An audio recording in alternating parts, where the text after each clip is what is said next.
Broadcasting live. It's America's longest running talk show on computers. It's Computer America, bringing you the biggest names in technology with guest interviews, new products, and your emails. Listen live at computeramerica.com on any device around the world.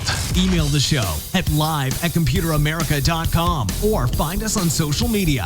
Be sure to check out our website for contests, giveaways, show notes, live video stream, podcasts, and more. You're listening to Computer America.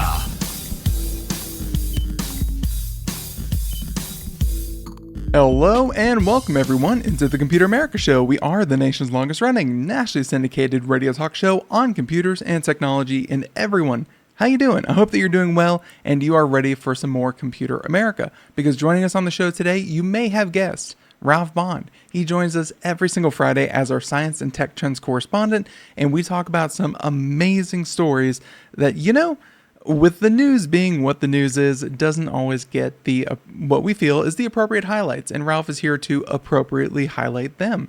So today's going to be a bit of a spin on it. We'll get into that in a moment. But everyone, welcome into the show. ComputerAmerica.com is where you'll find everything, including past shows, future show notes, articles, videos, anything that we do here at Computer America, you can find on our website. And of course, also there, you can find our links to social media. Give us a like, give us a follow. And yeah, we always appreciate that. So with that being said, we hope that you've had a great 4th of July. You are ready for, well, another weekend, and this weekend hopefully is a bit cooler and a bit more fun. Ladies and gentlemen, let's go ahead and just bring Ralph on and have fun with it. So once again, Science and Tech Trends correspondent covers all things, well, science and tech. It's really a broad net that Ralph casts, but it's always a lot of fun. So Ralph, welcome back onto the show. How have you been? I'm doing okay. I've recovered from overindulging in every form and every way from the 4th of July. It took a few days, but I'm back. Absolutely. No, happy to have you back. And, and so for everyone out there that can see the video, we have some special notes here. But before we get into that, Ralph, for anyone new, why don't we just tell them in general, what an average show is, and then we'll get into today. Absolutely. If you're brand new to the show, welcome. That's great to have you. What Ben and I do every Friday is highlight 4 articles that show us key trends and developments in all things science and technology, including, well, of course, almost every story has artificial intelligence. That's a given. But we look at robotics, medical technology, sustainable energy technology, transportation advances, agricultural tech, construction tech, space research, physics, on and on and on. But most important of all, especially with the kind of news we live in these days, we're going to give you hope for a better future, thanks to amazing breakthroughs happening every single day in the world of science and technology. And can you believe it, folks? Ralph doesn't even have that written down. He has it tattooed on the back of his hand, so he knows how to say that every single time. I wish that were true. It's actually, I embedded into my little cheat notes here. There you go. No, but and all of that very true. And Ralph, so before we get into our, if you can see in red there, all medical tech news, why don't we talk real quick just about something that SpaceX did, and then we'll get into the stories. Well, yeah, it happened this week, and I thought we'd insert this again. We're going to do an all medical technology show this week. Normally, folks, if you're new to the show, the last of 4 stories we highlight is medical technology. But in this case, we're going to do an all medical show. But let's just mention this in passing, because this is pretty significant news. So the world's first nuclear-powered satellite is now orbiting the Earth this week, thanks to SpaceX's launch on Tuesday of the Falcon 9 rocket. The Beta Voltaic Orbital High Reliability Satellite is what they call it, is designed as a proof of concept, demonstrating that commercial nuclear power can operate effectively in space while also leveraging traditional solar power for its main operations. So this is kind of a big breakthrough. If it's successful, it's a whole new page for powering satellites in space. And I've been watching this series on Apple TV called For All Mankind, and putting nuclear power on the moon, it was part of the fantasy story, the reinvented reality story of space exploration. Pretty interesting stuff. But I did want to just give a salute and a nod to that big news nugget this week. Yeah, no, really just building out the infrastructure in, low Earth orbit and in space. I could imagine, Ralph, that, the power systems, the batteries, all that kind of thing is Yeah. really a big kind of point of failure in why we bring these satellites down after 20, 30 years, ideally. And, we bring them back to space. But I could imagine if something was nuclear powered, it could stay up there a lot longer. Or at least this would be one less point of failure that would cause a satellite to have to be taken down. So Right, exactly. Yeah. yep. And by the way, for those who are watching the video, this is what we do. You can see the picture of it right over there, and There it is. it's a cute little thing, Still uses solar, but it's a cute little box. So not nuclear and menacing at all, but very cool. So good far. Yep. So good shout out there. Who doesn't trust SpaceX with nukes? That'd be super. So Sure. now let's go back to the show notes and all of this stuff. And by the way, I'll probably throw in a link to that story at the bottom in the honorable mentions, or after the honorable mentions. But now let's go ahead and start with story number one, because, ladies and gentlemen, by the time that you hear this, you'll be able to see, read, and click through the show notes yourself. So, if you'd like to follow along, always welcome to, or just watch the video. So there you go. Ralph, story number one. Yes, story number one comes from one of my favorite outlets, medicalexpress.com. And again, as Ben keeps saying, come out to computeramerica.com, get the show notes. We'll have the links, pictures. I add research paper links whenever they're available, et cetera, et cetera. Also, by the way, in the show notes, if you see text in blue color, that's stuff I've inserted to help me better understand stuff, and hopefully the same for you. But the first headline here of the first story is, first map of nerve circuitry in bone helps physicians identify key signals for bone repair. This is really an interesting story. I'm going to confess ignorance right up front.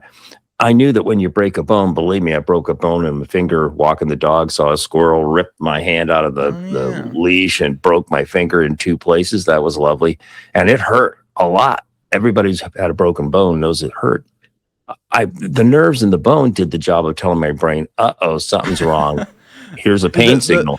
The nerves, I'm sure, said really loud and clear, hey, Ralph, this hurts a lot. So, But what you're going to find out in this story, here's the big drum roll, ta-da, is those same nerves, once the break happens, contribute to healing. This is a major breakthrough, but let's get into this. I've kind of given away the punchline, but let's go into the story here. Scientists have created the first ever map of the nerve network inside bones, revealing that nerves do much more than just register pain. They actually help lead the rebuilding process after a fracture. Wow. Led by researchers at Johns Hopkins Medicine, the study looked at how specialized sensory nerve cells called dorsal root ganglia neurons communicate with bones. Traditionally, we view these pain-sensing nerves as simple alarms, warning the brain of an injury. However, this new research shows that after a bone breaks, these nerves transform into, I love this, reconstruction commanders. They send direct instructions to bone building cells to kickstart the healing process. Just amazing. Yeah, who knew that they could pull double duty like this? It's really goes to show just how I guess like if we're looking for a trend here, Ralph, it's time and time again you bring these medical stories, and it's a system that we didn't really know fully worked or how it worked. And a lot of these systems pull double, triple, just they're so multifaceted than anything we thought of before. Yeah, that's a good point. In this case, it's not a stem cell breakthrough or anything like that. It's actually finding out, what we've had for millions and millions of years has been doing double duty, and we just figured it out. And the story goes on, though, to explain how did they figure this out. And this is, I think, really interesting. To map out the complex circuitry of this nervous system in your bones, right? The team used an engineered virus to trace the nerve pathways back to the spine.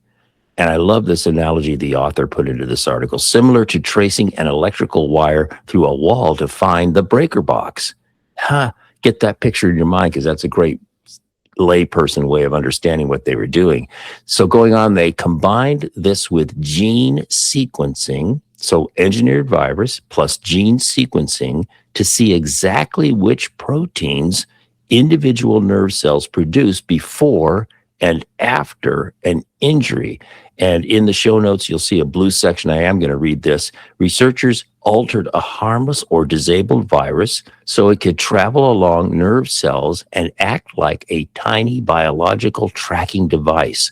By following where the virus moved, they could map the connections between the nerves and the spinal cord. Wow, pretty great. Yeah, I had never considered that you could actually do that with a virus, and that viruses could take that pathway. It's rough. And speaking of other breakthroughs, just in the last couple of years, this ability to alter, change, and utilize viruses has really led to some amazing research.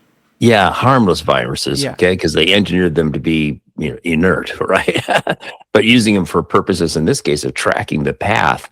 Again, I love that analogy, like, you take a plug in your wall in your house and you can use different sensors to figure out what part of the breaker box is connected to that particular area. Anyway, going on here, the mapping process revealed 3 specific signaling proteins responsible for guiding tissue organization, with one called FGF9 standing out as a vital signal for bone repair. So they found the ones that were pain, and then the ones that were proteins that are involved with bone repair. Understanding this dual role of pain-sensing nerves acting as both danger alarms and healing managers opens up exciting possibilities for medicine. Scientists hope to use these insights to design new drugs that speed up bone healing. This could be life-changing for patients who typically struggle to heal properly, such as older adults, or individuals living with diabetes or neuropathy. Wow, it is a very important medical breakthrough. And again, because of the horrors and the terrible wars and all the problems that are in the mainstream press, this gets lost in the news cycle. But wow, big news, folks. It honestly does get lost, but it also is kind of a testament to where Ralph looks, to show that all this stuff is very cutting edge. It's very new and research level, which is still important. It's not pulling away from it. But Ralph, I will say that hey, maybe they can develop some kind of drug to kick this mechanism that they did not know about before into overdrive, and maybe speed up bone health. Bone recovery, like you were saying. So, exactly. Very, very cool story. So story number 1, ladies and gentlemen, and again, you can find the links in the show notes over at the site. So scrolling down, story number 2, and this is like Popeyes, first of all. It has the immediate reaction, but just bought some spinach at the store the other day. Very fresh, not soupy yet. Give it about 12 hours, and I'm sure it will. But story number 2 is going to be about a different kind of spinach, and this one's weird. The tip of the hat to Popeye, the very, very old cartoon series. I'm surprised, Ben, you even know about that. Popeye was this character who would have a problem. He'd have some issue that he had to deal with violently, unfortunately. And he'd open up a can of spinach and eat it, and suddenly he was super strong, and the rest is sort of like a Marvel character. Kind of, sort of. So he becomes a superhero. Anyway, I love this headline. It comes from sciencealert.com. The headline is what grabbed me, and I said, okay, wait a minute. I've got to find out what's going on here. Here's the headline. Spinach-based eye drops could help treat a common eye condition. What they're referring to is dry eyes. Wow. And we've got a great video for this one, too, by the way, that's in the show notes. You should check that out. It's a really good video. Well, here we go. Scientists at the National University of Singapore have developed an experimental eye drop treatment made from spinach that could help people with dry eye disease, a very common condition affecting over 1 billion people worldwide. Wow. Dry eye happens, no surprise, when the eyes don't produce enough healthy tears, leading to irritation, burning, and inflammation. Now, this new treatment these guys came up with uses tiny structures from spinach called thylakoids. That's thylakoids, thylakoids. These are the parts of the plant cells that normally perform photosynthesis.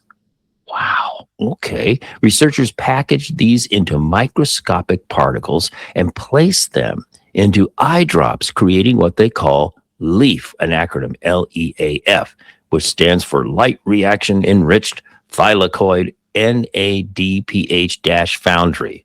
That's a Okay. so of all the acronyms, Ralph, that one is probably the most stretchiest of an acronym, but Yes, we'll that let him one's a have it. mouth. That's a mouthful. So we'll stick with leaf. That's a lot easier to deal with. So when these drops are exposed to normal light, here's the relationship to photosynthesis, which I just think is just amazing. When these drops are exposed to normal light, the spinach particles produce NADPH, an important molecule that helps protect cells from damage and reduces harmful inflammation. And get this, Ben, in lab-grown human eye cells, also with mouse experiments, thank you, mice, and even tear samples from dry eye patients, the treatment significantly reduced damaging oxidants and helped repair eye tissue. Hmm. Wow. In mice, it worked better than the commonly prescribed drug Restasis after just 5 days. And in the show notes, if you don't know what Restasis is, you can go and check that out in the blue text. The treatment, to wrap things up here, the treatment is still in early testing and hasn't been tried in humans yet. But researchers are preparing clinical trials, and if successful, it could offer a simple, inexpensive, light-powered alternative for treating dry eyes. And again, the last point here about they haven't done trials yet, human trials with this, is indicative of what many of our stories every Friday are early research. They haven't been deployed. It's not a product you can go to Costco and get these eye drops yet, but it's a lot of promise going forward.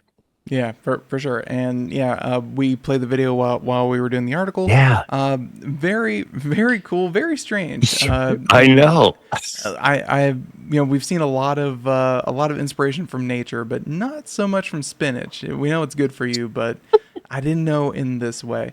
Very, very cool article. And I don't know. It's one of the side effects, Ralph, that potentially could have happened when I had laser eye surgery about 4 or 5 years ago. They were like, a large number of people who get the surgery come away with dry eyes. And I was like, it's worth the risk. And luckily, I did not develop that. But that's good. Either through no fault of their own, through genetics or through eye surgery or trauma. Right. So, like you said, 1 billion people deal with this. It's a great problem to solve. So maybe this one, it'd be very, very nice. And nice that it's like a cheap spinach thing, Well, to be, exactly. And the thing I think about, maybe you were thinking of this as well. Why spinach? Maybe they used an AI system and said, we're looking for these properties. We need this and that. And maybe the AI came back and said, try spinach. I mean, who knows? Otherwise, you think to yourself, why in the world would someone sit there and go, hey, I know, let's try spinach? Maybe the researcher was having spinach for lunch and he thought, if it were cauliflower, it would have been cauliflower. Who knows how science works? It's all a mystery. They don't write anything down. It's crazy. So, right. And by the way, I'm sure there's a link to the research paper there in the article as well. Story number 2, story number 3. Let's go ahead and, well, Ralph, you've fixed my dry eyes. You've fixed my broken bones. Let's talk about, I am bleeding profusely. How do we fix this? Yes, this one really hits home for me because as a heart patient, I have blood thinner medication. And so, everything I do, maybe you can see this little guy here. Nice little bruise there. It bruises or cuts. Here's cut on my finger, bleed profusely. Anyway, so this story really, really spoke to me. Anyway, this comes from Medical News Life Sciences. A wonderful website, by the way. Headline, engineered. Here we're talking about engineering things again, like the virus they were talking about earlier. Engineered blood clots form faster to stop severe bleeding. This truly has some profound implications, as we'll learn.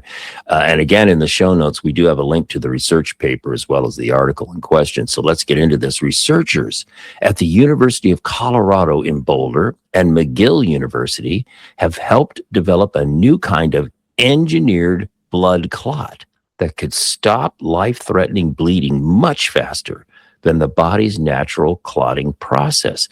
The idea is simple. While natural blood clots rely on platelets and a protein called fibrin, that's Fibrin, to seal wounds, These clots can be slow and fragile during severe injuries like gunshots or surgery or major accidents. Well, yeah, I can attest to that. And that's accelerated when you're on a blood thinner, to say the least. But going on here, the new method called click clotting strengthens natural clots by linking red blood cells together using a fast chemical reaction. This is really amazing stuff, Ben. Click clotting, not to be confused by taking two halves of an empty coconut and banging them together. That is clip clopping. So, click clotting is That's what we're funny, talking man. about here. Yeah, that's great. So going on here, it says this creates a second gel-like support network on top of the body's normal clot, making it much tougher and more stable. In laboratory tests, these engineered clots formed, get ready for this, Ben. In laboratory tests, these engineered clots formed in just 5 seconds and were far stronger than ordinary clots, with up to 13 times greater toughness and much better ability to stick to tissues. So Whoa. These are the people that I think, so I try to donate blood, whenever I can. And, after you're done donating, they kind of put a piece of gauze on your, on the Right. stab wound. And then they, tell you to hold it and raise your arm up and wait for it to clot. Ralph, I swear, they come over and they take it off after 5 seconds and they're like, oh, still bleeding. I'm like, who are these super clotters that just stop bleeding in 2 seconds? I don't know who they are, but I guess it's these people that, just clot in 5 seconds. That's almost a superpower for sure. Yes, right. And kind of wrapping things up here a little bit here, a major advantage in addition to the rapidity of clotting that we just talked about, a major advantage of these engineered blood clots is safety, because the clot is made mostly from the body's own red blood cells. It can naturally break down over time, reducing the risk of dangerous blockages. And early animal studies also showed reduced inflammation and better healing. And to wrap things up, if future human trials succeed, once again, this is very early breakthrough research. Haven't even done future human trials yet, right? So if future human trials succeed, this technology could become a major breakthrough for emergency medicine, trauma care, surgery, and battlefield treatment. Wow. I'm sure it's not something that people will get, kind of treated with continuously and forever. But I mean, if you're there and you have a nice little wound that you're bleeding from, I'm sure it would be a real lifesaver, literally for them to do this. Very cool stuff. And really just a quick shout out to the to UC Boulder. That is where my brother got his PhD. Great. So, well, it is a salute to American ingenuity. Yay. For sure. Yep. Always great to hear from these universities in the United States. So amazing stuff. And again, if you want to see more, there's links in the article, and you have the research paper. So very cool stuff. Yeah. Might save a lot of lives. Story number 3, story number 4. And like Ralph said at the beginning, traditionally, story 4 is where we keep all the medical stuff. But sometimes it just bleeds out. I'm sorry I had to say it. So story number 4, though, is also medical. So don't worry, everyone. Yeah, this one wraps up our official all medical technology special today. This comes from ScienceDaily.com. Headline: this is another extremely significant story. Here we go. Stanford scientists regrow lost cartilage and reverse arthritis in major breakthrough. This one I actually did hear about this at some point, and it did kind of make it out to the wider thing. But Ralph, I think the only reason it kind of made it out was because this is such a promise for medicine. It's like regrowing teeth and regrowing cartilage in knees and hips. Those are the two holy grails of aging gracefully and cured. So. Yeah. And the subhead to the story is scientists may have found a way to regrow aging cartilage and stop arthritis before it starts, potentially making joint replacements far less common. How many people do you know in your life who can relate to this story? This is great stuff. Well, here we go. Let's get into this. Scientists at Stanford Medicine have discovered a groundbreaking treatment that can reverse cartilage loss in aging joints and prevent arthritis following traumatic knee injuries. Okay, traditionally, medical science believed that once joint cartilage wears away, it cannot naturally grow back. And current treatments, of course, only manage pain or replace the damaged joints with surgery. We all know this probably from somebody in your family or yourself personally, maybe have gone through this. This new approach targets the root biological cause of arthritis instead of just treating the symptoms. Wow. The breakthrough centers on a protein. Here's a protein again in the story. The breakthrough centers on a protein called 15-PGDH, which researchers label as a gyrozyme like geriatrics, an enzyme that naturally doubles in our joints as we age and causes tissue decline. Now, by using a small molecule drug to block this aging enzyme, scientists successfully triggered cartilage regeneration. And in the show notes, there's a blue text passage that I inserted that indicates that they haven't named this drug yet. This is still very, very early research. So when tested on older mice, thank you, mice, once again, mice and rats, thank you so much. When tested on older mice, the treatment caused their thinning knee cartilage to grow thicker and regain a healthy, functional structure. Okay. Who knew? And really, it's like you keep saying, a testament to mice and kind of the versatility and their importance for kind of drug testing. It's always crazy to hear like, oh, this mouse has been engineered to develop cancer. This mouse has been developed to have arthritis. Like all horrible things, and really really feel for the mice. On that level, but also it's just like, wow, they have a mouse for everything. It seems like. Mouse for everything. I love it. I've often said that we need to erect, maybe instead of a big arch or a ballroom or something, how about a giant statue to a mouse saying, thank you, mice, for everything you've done for human research. I think that'd be very cute. I think it'd be very cute. I think that would be appropriate. Anyway, I digress. So going on, it also successfully stopped osteoarthritis from developing in mice that had suffered severe knee injuries similar to ACL tear. Okay, let's try this again, Ralph. It also successfully stopped osteoarthritis from developing in mice that had suffered severe knee injuries similar to ACL tears. Athletes, pay attention. This is for you. Mm-hmm. And most impressively, when the team applied the treatment to human cartilage samples taken from actual knee replacement surgeries, the tissue began forming brand new, healthy cartilage after just 1 week.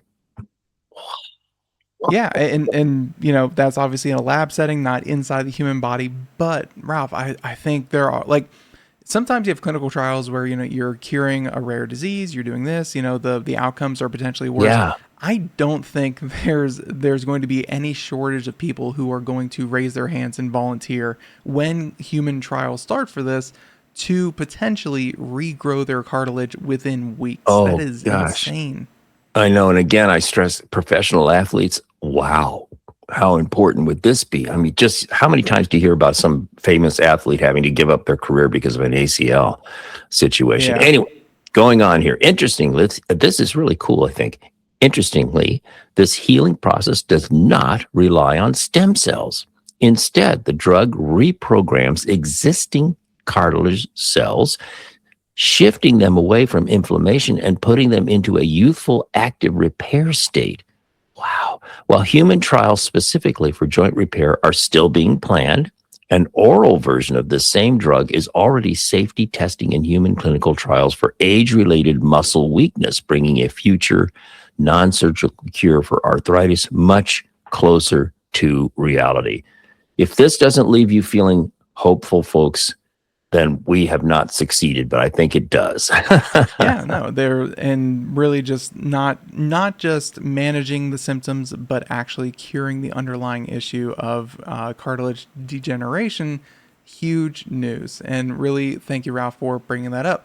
So for everyone out there who has been following along, you can see here, nice pictures, nice diagrams, all that stuff, links. But also, you may notice we're only on page 7 of 11, I dare to say. And yeah, now we go on down to the honorable mentions. So we're done with the stories for the day. We try to keep the show a bit more condensed for your ease of listening, but that means that we have stories that we just don't have time to cover. These are truly amazing, great stories that really deserve just as much, acclaim as the other stories. It's just, again, kind of shortening it. So if you'd like to come out to Computer America, go to the bottom of the show notes. You can see the honorable mentions for yourself. And Ralph will at least be kind enough to give you the headlines so you know what to look for. So, Ralph. Yeah, so what we do every Friday is have 4 honorable mentions. And this first one is really like science fiction almost. The source is from BBC. Headline, Animals React to Secret Sounds from Plants, say scientists. The fact that plants are emitting sounds is something that a few years ago we did a big story where they're beginning to realize this, and this is a really interesting thing to consider. So I will say this about this story. It's scientists at Tel Aviv University have discovered that animals and insects react to secret ultrasonic sounds made by plants, hinting at a hidden ecosystem of communication. Right. Wow, that's pretty weird. I remember doing that story and thinking, yes. Wow, the cacophony that mowing a lawn must cause. Just the grass just screaming. So God, who knew? Well, that's like my, I'll digress even further. You remind me of something I've said to my kids a lot, and that is if fish could scream, if you could hear them, nobody would go fishing. Yeah. Okay, anyway, that was a weird segue. Let's get back to the honorable mentions. How about this one? This comes from ecohubmap.com, an interesting site, by the way. Headline, Chinese team converts wastewater to ammonia. Very interesting story. There's so much research going on in taking wastewater from our sewage treatment plants and doing something meaningful and productive with it other than just maybe super cleansing it and releasing it for irrigation. There's a lot of great research going on, and this is a good one coming out of China. Our next one is from the American Chemical Society website, certainly a reputable source. Headline, electricity could produce cement with almost no carbon footprint. Researchers drastically reduced the environmental impact of producing cement, a key part of concrete infrastructure. So that's interesting if you're into the construction technology world. And this comes out of the University of British Columbia, by the way. A salute to them. And our last honorable mention for this week comes from one of my favorite outlets, the MIT of the northwestern part of the United States, the Pacific Northwest National Laboratory. Friends, I say this every time I do a story about them. If you do not know about these folks, please go out and check them out. They are unbelievably the research is so widespread over many, many areas, and they're doing breakthrough work. And I'll bet you most people would say, MIT, sure. No, I know. But Pacific Northwest National Laboratory, who are those guys? They are fantastic. Check it out. But anyway, the story here posted by their website is artificial intelligence speeds selective and high yield recovery of critical minerals from industrial waste. This is another field that there's research all over the world, taking e-waste and extracting gold and other important minerals out of them to be repurposed and reused in other manufacturing. So a wonderful way to end the show. As again, Pacific Northwest National Laboratory, salute to you guys and gals. Absolutely. Yeah, it's always fun to see just, how versatile, not just the research and not just scientists, but also more specifically, more pointedly, AI, Ralph. It's crazy how often and how many fields that has inserted itself into. So yeah, there you go. And let's see, right about here. Oh my goodness, the outro music. Who saw that coming? Ladies and gentlemen, that is our show for today. Ralph, I want to thank you so much for finding all of these stories. Ladies and gentlemen, once again, in the show notes, you can find all of these stories, all the links, all the research articles, everything and anything. You can find it right there at computeramerica.com. Even have a section for Ralph. Now, with that being said, Ralph, I want to thank you so much. He joins us every Friday to talk about amazing stories like this, and he will be back next Friday to do exactly the same thing. So everyone out there, I want you to have a great weekend, do something fun. We will catch you next time. Have a good one, and until then, be safe, everyone. Bye-bye.